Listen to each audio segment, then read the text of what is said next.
Swala kupeana mkono alilosema Mpeta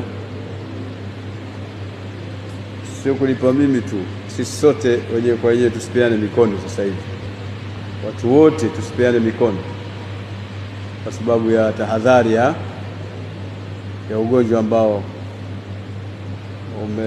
umejitokeza na umeshatangazwa, Mpox.